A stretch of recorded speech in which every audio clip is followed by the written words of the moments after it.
বিভিন্ন পরিস্থিতির কারণে যেমন গ্যাস, বিদ্যুৎ, জ্বালানি সহ বিভিন্ন ক্ষেত্রে ব্যয় সংকোচন এবং পিচ্ছতা সাধনের অংশ হিসাবেই এবারের রামাদানে আজ এবং গতকালের ইফতার মাহফিল সহ মোট 2টি ইফতার মাহফিলের আয়োজন করেছি আমরা।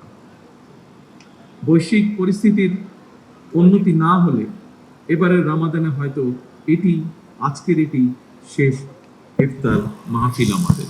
আজকের এই ইফতার মাহফিলে অংশগ্রহণকারী ইয়েতিম সন্তানরাই আজকের সবচেয়ে গুরুত্বপূর্ণ মেহমান। পবিত্র রামাদান মাসেও যারা অশুদ্ধ পন্থা অবলম্বন করছে, আপনাদের প্রতি আমার বিনীত আহ্বান, অনুগ্রহ করে আপনারা মানুষকে কষ্ট দেবেন না।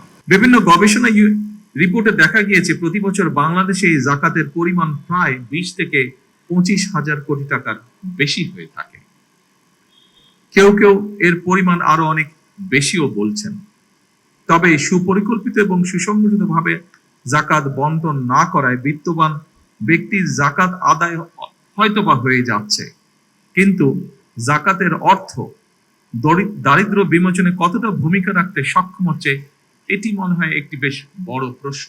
বিশেষজ্ঞগণ বলছেন, পরিকল্পিতভাবে যাকাত বন্টন করা গেলে দারিদ্র বিমোচনে যাকাত একটি যুগান্তকারী ভূমিকা পালন করতে পারে বাংলাদেশের দারিদ্র বিমোচনে। দরিদ্র কিংবা হতদরিদ্র পরিবারগুলোকে চিহ্নিত করে প্রতি বছর পর্যায়ক্রমে 5 লক্ষ পরিবারকে আমরা 50,000 টাকা থেকে 1 লক্ষ টাকা যাকাত দিতে পারি। আমি ব্যক্তিগতভাবে বিশ্বাস করি এসব পরিবারগুলোর মধ্যে বেশিরভাগ পরিবারগুলোকে হয়তো পরের বছর আর যাকাত নাও দিতে হতে পারে।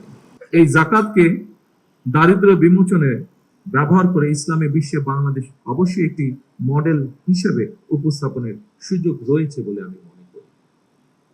সম্মানিত ওলেমা মশাই এবং আমার এতিম বন্ধুরা, পবিত্র ইফতার সামনে রেখে আমি আমার এই বক্তব্যকে আর দীর্ঘায়িত করতে চাই না। দেশ এবং জনগণের কল্যাণে নেওয়া প্রতিটি কর্মসূচি যেন আমরা সুন্দরভাবে বাস্তবায়ন করতে পারি, আল্লাহর দরবারে সেই প্রার্থনা জানিয়ে এবং আল্লাহর রহমত কামনা করে আমি আমার বক্তব্য শেষ করছি।